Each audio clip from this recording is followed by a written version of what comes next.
What's going on, guys? This is James with YouTube Creatives, and today we're going to be talking about the gear that I picked up in 2019, which just happens to be my first year of photography. A year ago last weekend, Tony gave me for my birthday a Canon T5i. I did the same thing everyone does. I was taking pictures of flowers and tree bark and plants and sitting out on the back porch taking pictures at 5:30 in the morning trying to figure out how things worked in low light. Eventually, I decided to get my first real camera. No, I'm just kidding. I picked up the Fuji X-T3, and with the X-T3, I opted to pick up the kit lens, which is an 18 to 55.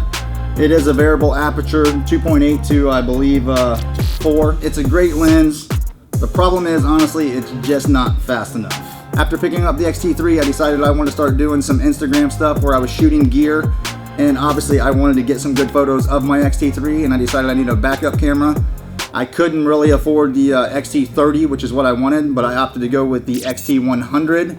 It's probably the piece of gear that I bought this year that I kind of wish I hadn't, because I really wish I would have just waited and picked up the X-T30. But moving on, watching YouTube videos, trying to figure out what was going to be my next lens purchase.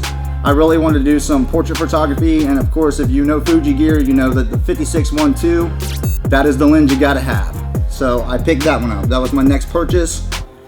Next, I picked up the 35 for comparison.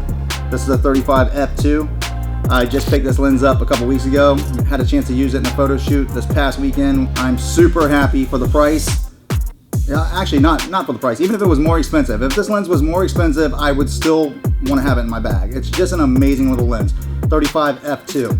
After that, I went out and I picked up a gimbal. I picked up the Feiyutech AK2000. The build quality and features on this thing are amazing. I got it on a holiday sale, so I had to have it. Picked it up. That brings me to one of my next larger purchases since the X-T3, and that would be my Dell XPS. Although the 4K screen does suck the battery dry really quick, it does its job.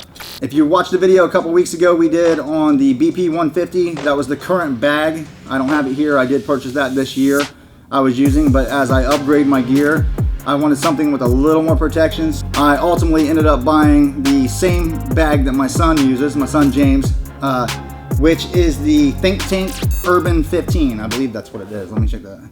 It is the Urban Approach 15. That is the gear that I picked up in 2019, which also happens to be my first year in photography. If you have any questions about any of the gear that I have, drop me a comment below. If you like the videos, subscribe, come hang out with us, hit the bell to be notified. I'm James, this is YouTube Creatives, and we'll see you on the next one.